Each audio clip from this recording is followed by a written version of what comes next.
Hello दोस्तों, आप देख रहे हैं A to Z चैनल और आज मैं आपके लिए लेके आया हूँ निर्जला एकादशी की कहानी।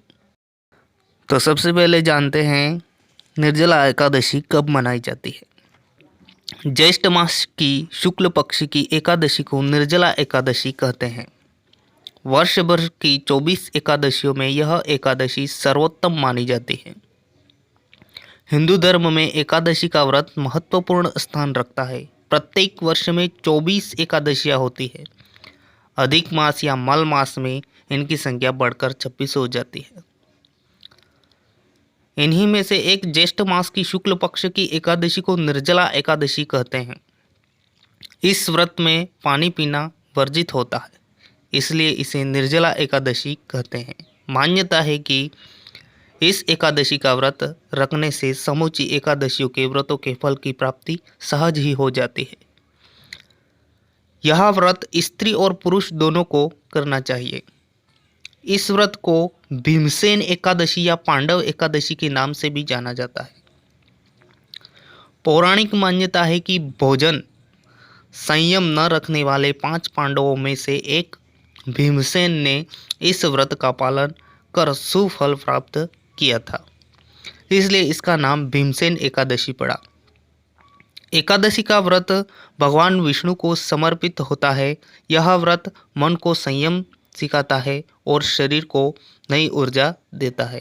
इस वर्ष 2020 में निर्जला एकादशी 2 जून ज्येष्ठ शुक्ल पक्ष मंगलवार को मनाई जाएगी। तो जानते हैं इसकी पूजन विधि क्या है। एकादशी तिथि के सूर्योदय से अगले दिन द्वादशी तिथि के सूर्योदय तक जल और भोजन त्याग किया जाता है। इसके बाद दान पुण्य आदि कर इस व्रत का विधान पूर्ण होता है। इस दिन सर्वप्रथम भगवान विष्णु की विधि पूर्वक पूजा करें और नमो भगवते वासुदेवाय मंत्र का जाप करें। इस दिन व्रत करने वालों को चाहिए कि वह जल से कलश भरे व सफ़ेद वस्त्र को उसके ऊपर ढक दे और उस पर चीनी तथा दक्षिणा रखकर ब्राह्मण को दान दे दे। इस दिन कलश और गौदान का विशेष महत्व है। अब जानते हैं दोस्तों व्रत की विधि।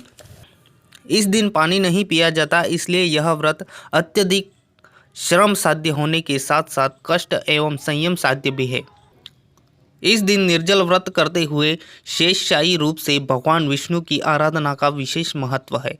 इस एकादशी का व्रत यथा संभव अन्न, वस्त्र, छतरी, जूता, पंखी तथा फूल आदि का दान करना चाहिए। इस दिन जल कलश का दान करने वालों को वर्ष भर की एकादशियों का फल लाभ होता है।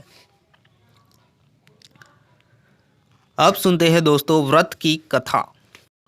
एक दिन महर्षि व्यास ने पांडवों को एकादशी के व्रत का विधान तथा फल बताया। इस दिन जब वे भोजन करने के दोषों की चर्चा कर रहे थे तो भीमसेन ने अपनी आपत्ति प्रकट करते हुए कहा कि पितामह, एकादशी का व्रत करते हुए समूचा पांडव परिवार इस दिन अन्न जल न ग्रहण करे। आपके इस आदेश का पालन मुझसे नहीं हो पाएगा। मैं तो बिना खाए रह ही नहीं सकता।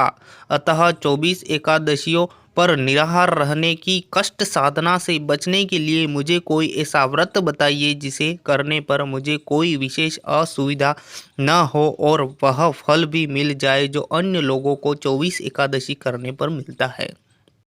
महर्षि व्यास जानते थे कि भीमसेन के उदर में वृक्क नामक अग्नि है, इसलिए अधिक मात्रा में भोजन करने पर भी उनकी भूख शांत नहीं होती। अतः भीमसेन के इस प्रकार के भाव को समझकर महर्षि व्यास ने आदेश दिया, प्रिय भीम, तुम ज्येष्ठ शुक्ल एकादशी को ही मात्र एक व्रत किया करो।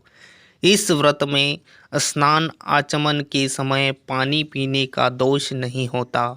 इस दिन अन्न न खाकर जितने पानी में एक माशा जवन की स्वर्ण मुद्रा डूब जाए ग्रहण करो।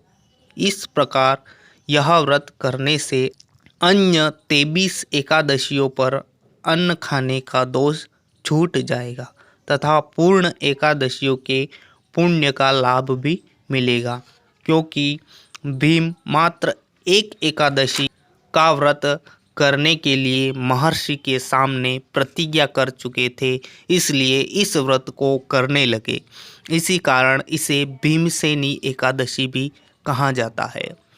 तो थैंक यू दोस्तों, आपने मेरा वीडियो देखा इसलिए, और सब्सक्राइब कर लीजिए, लाइक कर लीजिए, शेयर कर लीजिए, ताकि मेरे नए से नए वीडियो आप तक जल्द पहुंच जाए। और मैं व्रत और त्योहारों की कथाएं मैं अपने चैनल पे अवेलेबल करवाऊंगा, इसलिए आप इस चैनल को सब्सक्राइब कर लीजिए ताकि मैं जो भी नया वीडियो डालूँ वो आप तक सबसे पहले पहुंच जाए। थैंक यू, धन्यवाद।